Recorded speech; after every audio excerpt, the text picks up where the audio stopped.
Thank you, Honourable Speaker. Mr. President, in your previous SONA addresses, you mentioned the need for structural change in our economy to address the numerous challenges our economy faces, including infrastructure challenges. Structural changes refers to the policy changes resulting in a shift of the economy's structure, moving it from low productivity activities to higher productivity, capital and skill-intensive activities across economic sectors. Now, Mr. President, as our economy stutters on 0.6% GDP growth, can you outline succinctly what specific economic structural changes, including policy changes, you have initiated to support South Africa's infrastructure and industrial growth without compromising the pension funds of our South African citizens? Thank you. Thank you, Honourable the President. Honourable Speaker, when pension funds will deploy their money or their pensioners or members' money into projects that we envisage, they will be doing so after careful examination, after prudent analysis.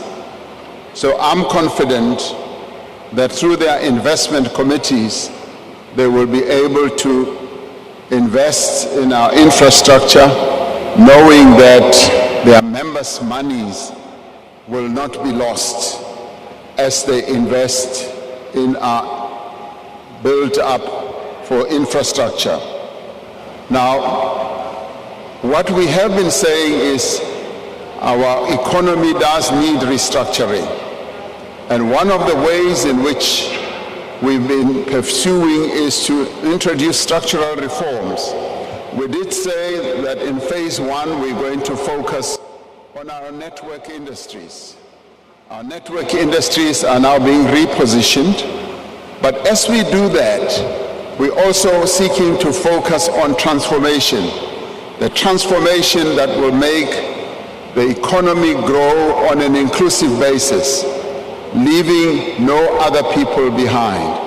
We are now going to focus on the second phase of our structural reforms, and that is going to focus on areas such as water, as well as local government, and making our state more capable. Now, local government is important because it delivers services to our people, and that impacts on their livelihoods. But that also gives up opportunities to begin and to deepen the restructuring of our economy as we get our local people, businesses in our towns and in our rural areas and in our townships to become more actively involved in various sectors of our economy. And that process on its own is, yes, working on the restructuring of our economy, an economy that we inherited from the era of apartheid. We are working on it through the various pieces of legislation that we have to ensure that indeed we do move forward with the restructuring process. And this Parliament, this National Assembly, has passed many, many pieces of legislation that are leading us in that direction.